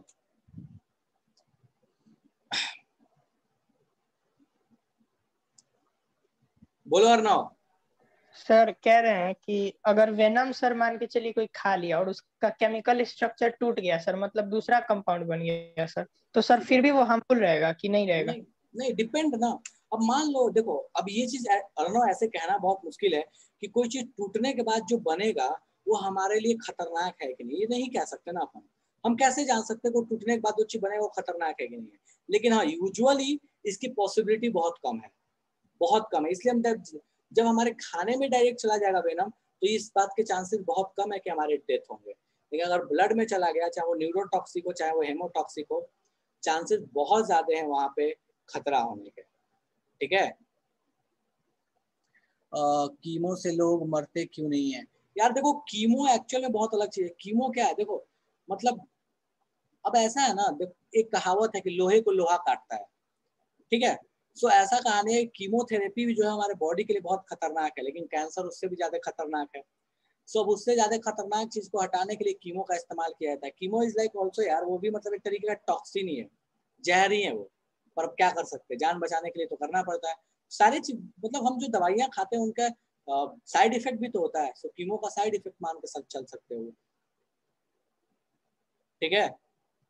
बिल्कुल, वेनम ब्लड में गया तो खेल खत्म। मतलब अगर खास करके जैसे अपने पास कौन, जैसे ये जो करैत होते हैं, जो मैं उसका नाम एग्जैक्टली भूल रहा हूँ, कौन सा सांप है, ब्लैक एंड व्हाइट, उसको इंडियन करैत होता है जो ब्लैक और उसपे धारियां होती है, येलो व्हाइट कलर की धारियां होती है, ठीक है। मतलब बिल्कुल ध्यान में से मेरे उतर रहा है। अगर उनका वेनम है तो that can be very dangerous, मतलब उसमें डेथ रेट बहुत ज्यादा होता है। यूजुअली वो स्नेक्स बहुत कम काटते हैं, पर अगर काट दिया तो डेथ रेट बहुत ज्यादा है। सेकेंड नंबर जिसमें डेथ रेट बहुत ज्यादा वो है रसल वाइपर। अगर रसल वाइपर काटता है तो भी डेथ रेट बहुत ज्यादा होता है। बेसिकली रसल वाइपर जो था उसके काटने की वजह से जहाँ भी काटता है वहाँ पे वो चीजें जो पोर्शन होता है वो एक तरीके से सड़ने लगता है। तो Russell viper is the second deadliest कह सकते हो। और फिर थर्ड, हम इंडिया की बात कर रहे हैं, यश इंडिया की बात कर रहा हूँ, जो इंडिया में स्नेक्स मिलते हैं, मैं वर्ल्ड वाइड की बात नहीं कर रहा, ठीक है। और इंडिया में जो थर्ड है that is the spectacled cobra, जिसको हम नाग जानते हैं, वो इंडिया का थर्ड डेंजरस स्नेक है, नाग। बट सबसे अजीब चीज क्या है, विडंबना, ये देखो हमारे समाज या हम लोगों की कि मतलब सबसे ज्यादा काटते हैं लेकिन सबसे कम डेथ रेट इनके केस में होता है। और रसल वाइपर या फिर जो करैत हुआ, मुझे वो क्या बोलते हैं यार, इंडियन करैत ही उसको बोलते हैं बेसिकली। तो इंडियन करैत या रसल वाइपर जो इनके काटते नहीं है यूजुअली ये, लेकिन अगर इन्होंने काट लिया तो डेथ रेट बहुत ज्यादा है, बचना मुश्किल हो जाता है, बहुत मुश्किल होता है। और कोबरा केस में बचना काफी संभव है, ठीक है, पॉसिबल है। बंगारूस, अदिति शायद रशल वाइपर को बंगारूस बोलते हैं, आई एम नॉट श्योर। गईगुआ नहीं पता यार, शायद गईगुआ कौन सा स्नेक होता है, ठीक है। बस ये है कि मतलब स्पेक्टिकल कोबरा जिसको हम जानते हैं वो जहर बहुत फेंकता है, अमाउंट ऑफ जो होता है उसका जहर वो बहुत ज्यादा होता है, ठीक है। पर ठीक है, पिराना फिश, बिल्कुल अर्नव, पिराना रियल है, पर जैसा मूवी में दिखाया गया वैसी नहीं होती है। हाँ डेफिनेटली पिराना जो होती है वो कार्निवोरस होती है, पर वैसी नहीं होती, उतनी खतरनाक नहीं होती है, वो बहुत खतरनाक दिखाया गया मूवी में। करैत को बोलते हैं, अच्छा करैत को बोलते हैं बंगरस, और शायद बंगाल में बोलते हैं बंगरस। एग्जैक्टली किसने बताया दी थी, शायद हाँ बंगाल में शायद उसको बंगरस बोलते हैं, बंगाल या फिर ये झारखंड वाले रेंज में। वीट गेहूं, हाँ गेहूं बोलते हैं, हाँ वो तो गेहूं बोला जाता है, दैट इज स्पेक्टिकल कोबरा, उसको गेहूं बोला जाता है। उसमें भी बहुत अर्थ होते हैं यार, मोनोक्लेट कोबरा होता है, मतलब बहुत तरीके के। और एक तो खैर जानते हो किंग कोबरा, जो हमारे तरफ यूजुअली देखने को नहीं मिलता है। वीट को गेहूं कहते हैं ना, तो वो कौन सा स्नेक होता है, गेहूंवन होता है साहिल। गेहूं एक्चुअली क्या होता है ना कि जब कोबरा को देखोगे स्पेक्टिकल कोबरा, तो उनके बॉडी पे ना जैसे गेहूं होता है ना, वीट जो होती है ना उस तरह का साइन बना होता है, ऐसे ऐसे टाइप का साइन बना होता है। तो इसलिए इस साइन की वजह से हम बोलते हैं कि उसका नाम जो है गेहूंवन रख दिया गया, उनके बॉडी पे साइन देख के हुए, ठीक है। तो लोकली उसको गेहूंवन बोला जाता है। चलो, और साइंटिफिक नेम नाजा नाजा शायद, आई एम नॉट श्योर, एक बार देख लेना, ठीक है शायद, ठीक है। चलो, सो ये अपने पास कहानी हो गई रिगार्डिंग सेल्फ डिफेंस मैकेनिज्म कि भैया हाँ बिल्कुल बिल्कुल अनुभव, ठीक है। चलो, सो ये अपने पास सेल्फ डिफेंस मैकेनिज्म हो गया कि भैया किस तरीके से जानवर या फिर प्लांट्स जो है अपने आप को डिफेंड करते हैं यूजिंग दिस एसिड्स और बेसेस, ठीक है। नेक्स्ट आते हैं अपन, दैट इज सॉल्ट्स। अब देखो सॉल्ट्स की कहानी कैसी है, ठीक है ओके। तो काफी डिस्कशन कर लिए, थोड़ा पढ़ाई कर लेते हैं। चलो, सो अब अपन आते हैं नेक्स्ट टॉपिक की तरफ, दैट इज सॉल्ट्स, ठीक है। अब देखो सॉल्ट्स को क्या है ना कि ये बनते कैसे हैं, तो या तो एसिड बेस का रिएक्शन हो जाए या एसिड सॉल्ट एसिड मेटल का रिएक्शन हो जाए, तो ये बन जाते हैं, हमको पता है, रिएक्शन हमने देखे हैं। अब ये जो सॉल्ट्स है ना, इनको मेनली 3 कैटेगरी में बांटा गया है। 3 कैटेगरी कैसे हैं, तो इनके पीएच के अकॉर्डिंग 3 कैटेगरी में बांटा गया है। बोला गया एक सॉल्ट जिसका पीएच 7 से कम है, एक जिसका पीएच 7 और एक जिसका पीएच 7 से ज्यादा है। सो 3 कैटेगरीज में बांटा गया। सो मैं इनको ऐसे लिख दे रहा हूँ, पीएच ऑफ सॉल्ट्स, इसके अकॉर्डिंग ये 3 कैटेगरीज, ठीक है। कौन कौन सा 3 कैटेगरी हुआ, पहला कैटेगरी जिसमें पीएच जो है वो लेस देन 7 है, दूसरा कैटेगरी जिसमें पीएच जो है वो इक्वल्स टू 7 है, और तीसरा कैटेगरी जिसमें पीएच जो है वो ग्रेटर देन 7 है, ठीक है। अब देखो ये 3 कैटेगरी है, तो इसके अकॉर्डिंग हम इनका नाम भी कर सकते हैं। कैसे नाम कर सकते हैं, हमको पता है कि अगर पीएच 7 से कम है तो एसिडिक नेचर का होगा, तो हम इसको बोलते हैं दिस इज एसिडिक सॉल्ट। कोई सॉल्ट जिसका पीएच 7 से कम है तो हम बोलते हैं कि वो सॉल्ट कौन सा होगा, वो एसिडिक सॉल्ट होगा। अगर पीएच जो है वो 7 के बराबर है तो हम बोलते हैं कि वो न्यूट्रल सॉल्ट होगा, ठीक है। और अगर पीएच आपके पास 7 से ज्यादा है तो हम बोलते हैं कि वो कौन सा सॉल्ट होगा, बेसिक सॉल्ट होगा। ऑब्वियस हम पीएच के अकॉर्डिंग बांट लिए। एग्जाम्पल के तौर पे देखा जाए तो भैया एग्जाम्पल के तौर पे हम इसमें नीचे लिखते हैं, अब कैसे बनेगा वो बाद में देखेंगे, पहले एग्जाम्पल देखते हैं। सो एसिडिक सॉल्ट कौन सा होता है, तो देखो एसिडिक सॉल्ट का एक एग्जाम्पल लिख रहा हूँ, that is ammonium chloride, this is acidic salt. Ferric sulphate,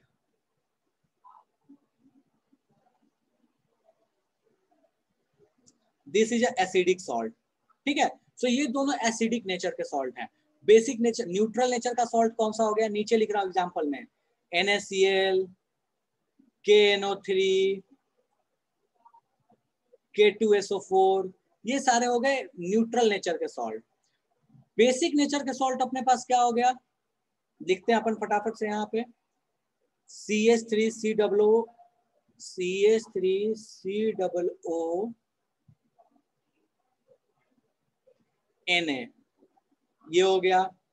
दूसरा अपने पास, इसको थोड़ा साइड कर लेते हैं, सेकंड अपने पास हो गया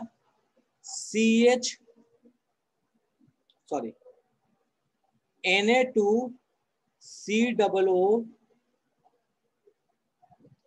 ट्वाइस, ठीक है।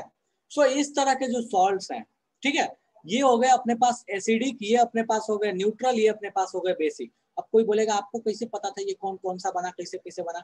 सो इसको पता करने के लिए एक कॉन्सेप्ट है जो आपको अभी याद रख लेना है, बाद में इसका मतलब कैसे एनालिसिस है वो बाद में आप बड़े हो गए तो पढ़िएगा।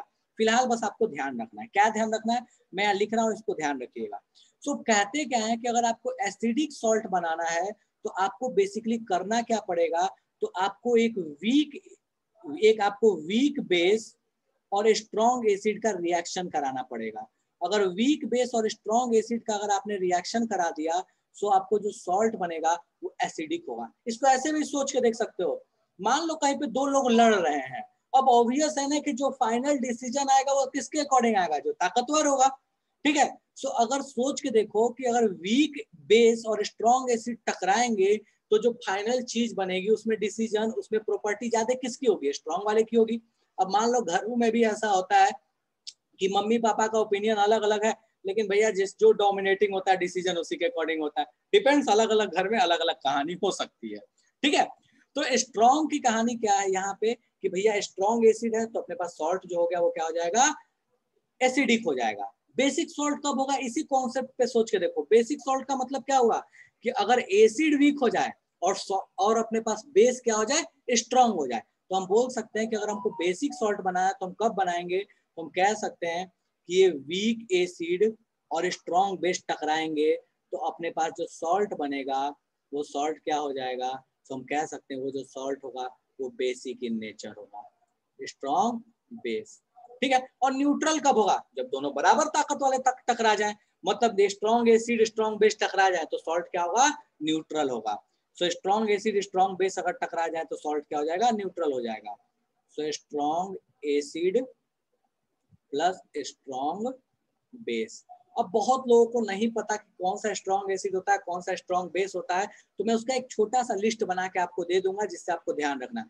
बाकी आपके सिलेबस में इसको डिटेल्स में पढ़ना नहीं है तो परेशान नहीं होना, इसको छापो। मैं एक छोटा सा लिस्ट आपको बना के दे रहा हूँ कि कौन सा स्ट्रॉन्ग एसिड, कौन सा स्ट्रॉन्ग बेस, कौन सा वीक एसिड, कौन सा वीक बेस। ठीक है, छापो फटाफट से।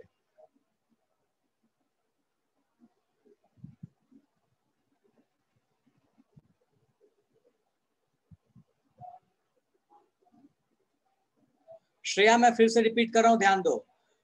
तीन तरह के सॉल्ट हुए, acidic salt, neutral salt, basic salt. Acidic कब बना, जब weak base strong acid react किए। न्यूट्रल कब बना, जब strong acid strong base react किए। बेसिक कब बना, जब weak acid strong base react किए। एग्जाम्पल नीचे में दिया हुआ है। अंकित का बड़ा अच्छा क्वेश्चन है, weak acid weak base react कर जाए तब क्या होगा, एसिडिक होगा या बेसिक होगा। ठीक है, तो अंकित अगर weak acid weak base react कर गया तो तीनों में से कुछ भी हो सकता है। दो कमजोर लोग लड़ रहे हैं, हमको क्या पता कौन ज्यादा कमजोर है। तो ये थोड़ा सा कहानी अलग हो जाता है, इसलिए उसके बारे में मैंने नहीं लिखा है, बाकी और सबके बारे में लिख दिया, वो थोड़ा सा अलग कंडीशन है। ठीक है, मैक्सिमम चांस है न्यूट्रल के, पर जरूरी नहीं है कि न्यूट्रल बने।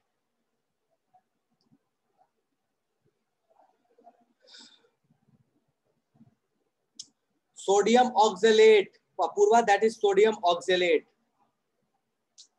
ओ सॉरी सॉरी सॉरी सॉरी, ये 2 नहीं होगा, माय बैड यार, ये 2 कैसे लिख दिया मैंने, ये 2 हटा दो। Na2COO।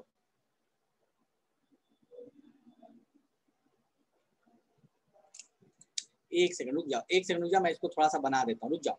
इसको ऐसे मत लिखो, इसको ऐसे लिखो, ये समस्या ना दे, इसको मैं बताता हूँ ये कैसे लिखा जाता है। तो ऐसे लिखोगे ना तो समस्या होगा, कंफ्यूजन होगा। रुक जाओ रुक जाओ, मैं यहाँ बना देता हूँ।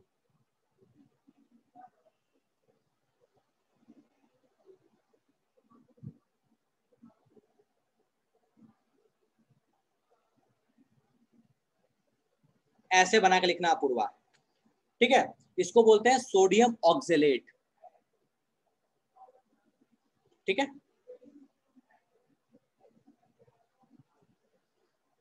अगर आसान फॉर्मूले में लिखेंगे तो हम ऐसे लिखते हैं, अगर इसको आप सिंप्लीफाइड फॉर्म में लिखोगे तो ऐसे लिखोगे Na2C2O4। ठीक है, ये आसान फॉर्म में इसको लिखा जाता है Na2C2O4। ठीक है, मैंने वो पहले ध्यान में से मेरे उतर गया कि आपको वो चीज समझ नहीं आएगी जैसे मैंने लिखा था, इसलिए मैंने इसको एक्सप्लेन करके बता दिया। ठीक है, छाप लिया सबने। चलो अब कुछ एग्जाम्पल मैं आपको बता देता हूँ, strong acid weak acid, strong base weak base के। ठीक है,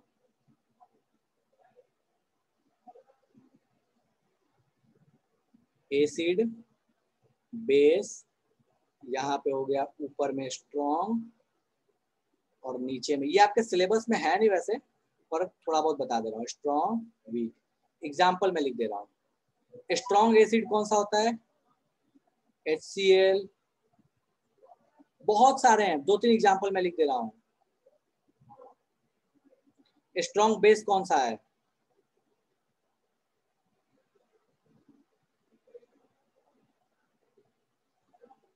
वीक एसिड कौन सा है?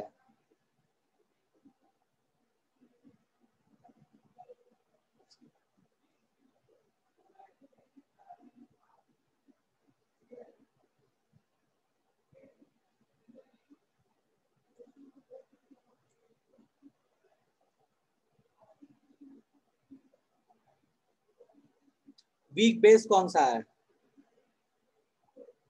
मैं नाम अभी सबका बता दूंगा, थोड़ा इंतजार कर लो, मुझे ये लिख लेने दो।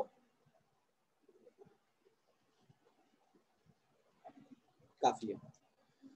देखो, HCl, H2SO4, HNO3, hydrochloric acid, sulphuric acid, nitric acid, strong acid है। ध्यान रखना, ये मैं बना दे टेबल, देखो ये टेबल ध्यान रखना बाबू, ऐसा नहीं कि घबरा जाना, कंफ्यूज मत कर जाना।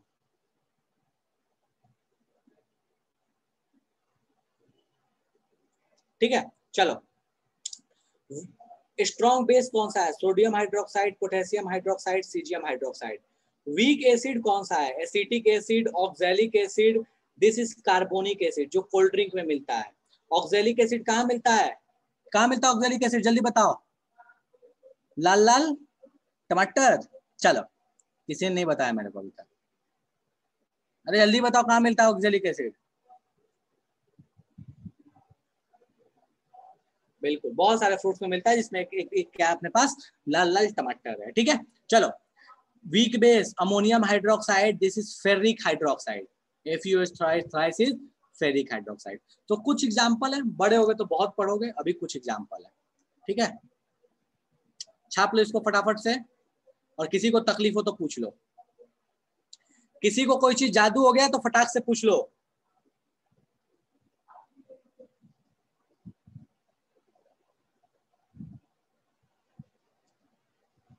चलो ठीक है, ठीक है, ओके। तो इसी के साथ अपन आज की सभा को यहीं पे विराम लगाते हैं। जिसके डाउट्स हैं वो डाउट्स पूछ के जाओ, बाकी अब कुछ नया नहीं पढ़ रहे। अगले क्लास के लिए होमवर्क सुन लो, अगले क्लास में अपन सॉल्ट्स के बारे में पढ़ेंगे। ठीक है रिया, मैं सबके नाम बोल रहा हूँ, फिर से रुक जाओ। अगले क्लास में सॉल्ट्स के बारे में पढ़ेंगे, कंपाउंड्स फ्रॉम अमोनियम क्लोराइड के बारे में पढ़ेंगे। कौन कौन से? Bleaching powder, baking soda, washing soda, sodium hydroxide, ये सब आप पढ़ के आइएगा।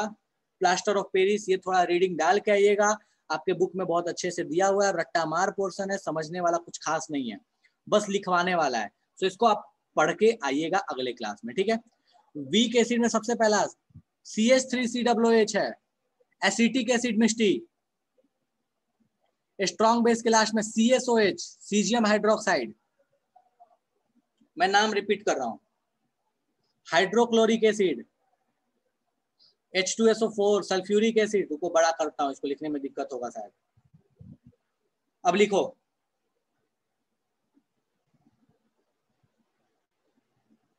HCl, H2SO4, HNO3, NaOH, KOH, CSOH, acetic acid, oxalic acid, carbonic acid, ammonium hydroxide, ferric hydroxide.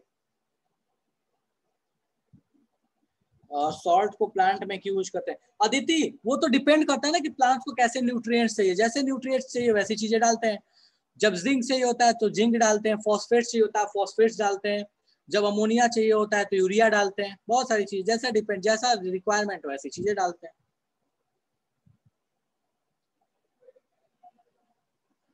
CSOH को क्या बोलेंगे? सीजियम हाइड्रोक्साइड बोलेंगे श्रेया।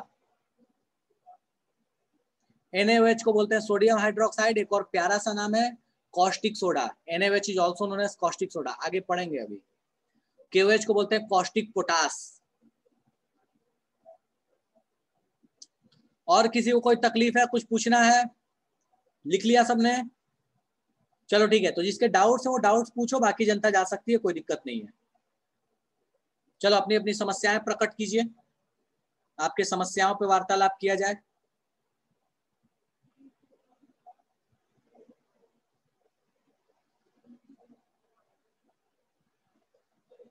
लॉग का, अच्छा लॉग, अंकित अच्छा याद दिलाया। चलो पीएच निकालना, देखो पीएच के लिए हमने फॉर्मूला एक पढ़ा। देखो अभी जो पढ़ा रहा हूँ वो टोटल आपके एनसीईआरटी या 10th क्लास के सिलेबस से इसका कोई भी लेना देना नहीं है, मैं बहुत क्लियर बता के पढ़ा रहा हूँ। तो भैया जिसको इंटरेस्ट है वो पढ़ सकते हो, जिसको नहीं है परेशान हो रहे हो वो जा सकते हो, कोई दिक्कत नहीं है। चलो एक क्वेश्चन देगा, बोलेगा कि find pH of acid having concentration of H plus, यहाँ पूरा ही लिख देता हूं मैं,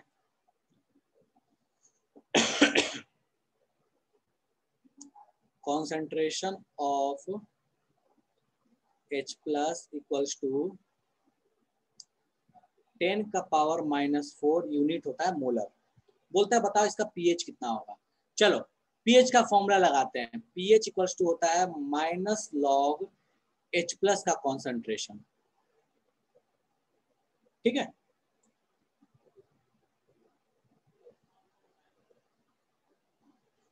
अखिलेश एक, अच्छा लिख लो भाई, बोलो कौन सी स्लाइड, बोलो अखिलेश कौन सी स्लाइड।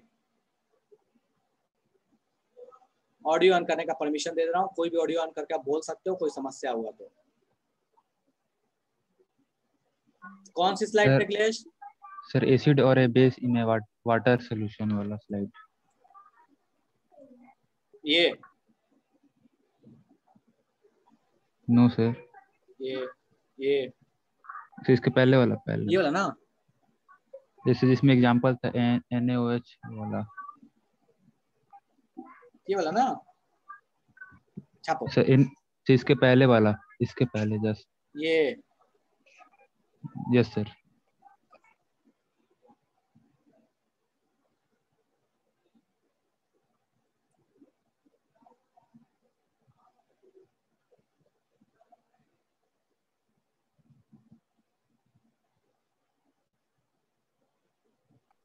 हो गया सर। ठीक है।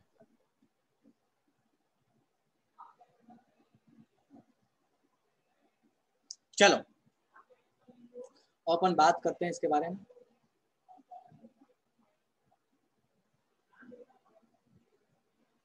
पीएच का फॉर्मूला क्या है? माइनस लॉग एच प्लस का कॉन्सेंट्रेशन। चलो भैया माइनस लॉग एच प्लस का कॉन्सेंट्रेशन अब पुट करना शुरू करते हैं। देखो लॉग का मतलब क्या होता है समझो। अगर मान लो आपको एक इक्वेशन दी है y equals to 10 raise to x, ठीक है, y equals to 10 raise to x, तो आप इसको क्या लिख सकते हो समझो। सो मैं आपको यहाँ पे एक चीज लिख रहा हूँ, इसको ध्यान देना, ठीक है, ध्यान से देखना ये क्या चीज है। log x 10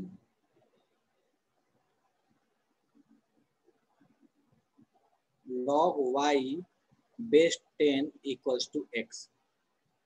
लॉग का मतलब होता है, ध्यान से सुनो जो मैं बोल रहा हूं, कि मैं 10 का पावर कितना रखूं कि y बन जाए, ठीक है। सो ये जो इक्वेशन है, इस इक्वेशन को ऐसे लिख सकता हूं मैं बोलूंगा क्या मतलब कि 10 का पावर मैं कितना रखूं कि ये वैल्यू बन जाए। सो यही होता है लॉग। अब ये 10 नहीं लिखा जाता, यहाँ पे बस ऐसे लिख जाता है लॉग y। अब समझो एक चीज, बोला कि बताओ लॉग 100 की वैल्यू कितनी होगी। तुम बताओ कि 10 का पावर कितना रखा जाए कि 100 बन जाएगा, 2, तो लॉग 100 की वैल्यू कितनी हो जाएगी 2। समझ आया? बेसिकली देखो लॉग का मतलब क्या हुआ, ऐसे समझो, ये लॉग है, इसका मतलब हुआ ना कि इस 10 ने एक लात मारा, इस x को, x ऊपर चला गया और ये y नीचे चला आया, तो ये इक्वेशन बन गई। यही है लॉग। x 10 ने एक लात मारा, ये x ऊपर चला गया और y नीचे चला आया, तो यही होता है लॉग। समझ में आया लॉग की कहानी कैसी है? अच्छा लॉग 1000 की वैल्यू कितनी होगी?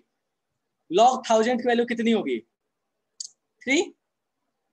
डन है, ठीक है। तो बस वही फॉर्मूला अब यहाँ पुट कर देना है, कोई दिक्कत नहीं। अब चलो यहाँ फॉर्मूला पुट करो। तो यहाँ बोला माइनस लॉग 10 का पावर -4। अच्छा एक बात बताओ, 10 का पावर -4 लॉग 10 का पावर -4 वैल्यू कितना होगा? 10 का मैं कितना वैल्यू, 10 का पावर में कितना चढ़ाऊं कि 10 का पावर -4 बन जाएगा? 10 का पावर -4, 10 का पावर -4 का मतलब क्या हुआ? ऐसा नहीं कह सकते। समझो, देखो यहाँ ध्यान दो, यहाँ ध्यान दो, मैं इसको बहुत डिटेल्स में नहीं जा रहा, मैं सिंपल बोल रहा हूँ।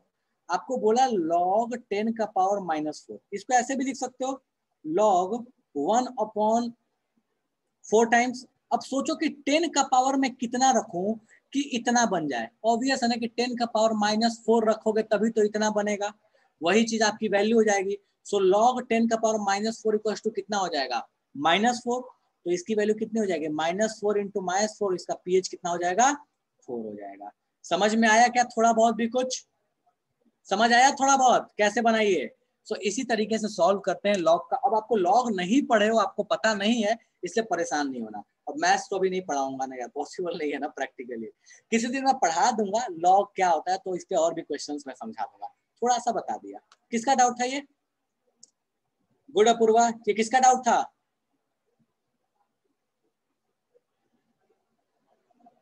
और अगर बेस देगा तो बेस में उल्टा कर लेना होता है, ठीक है? तो कोई दिक्कत नहीं। चलो डन है। सर ये किस क्लास में पढ़ना रहता है? 11th का टॉपिक है। अच्छा, आशीष सर ने ग्रुप में लिंक भेजा था इस कॉन्सेप्ट का, क्या बात है, बहुत अच्छा, बहुत अच्छा, ठीक है। चलो, तो कोई दिक्कत नहीं है, बाकी क्वेश्चन लाओगे तो मैं बता दूंगा, कोई दिक्कत नहीं है। डिटेल्स में नहीं पढ़ना, इसलिए मैं बहुत ज्यादा नहीं जा रहा, ठीक है। चलो ठीक है, तो यही कहानी अपने पास हो गई एसिड और बेस की। बाकी अब कहानी अगले क्लास में देखेंगे, थोड़ा पढ़ के आइएगा। Next class will be the last class for this chapter, उसके साथ ये चैप्टर द एंड हो जाएगा। चलो ठीक है, बाय बाय, टाटा, बारिश एंजॉय करो, ठीक है।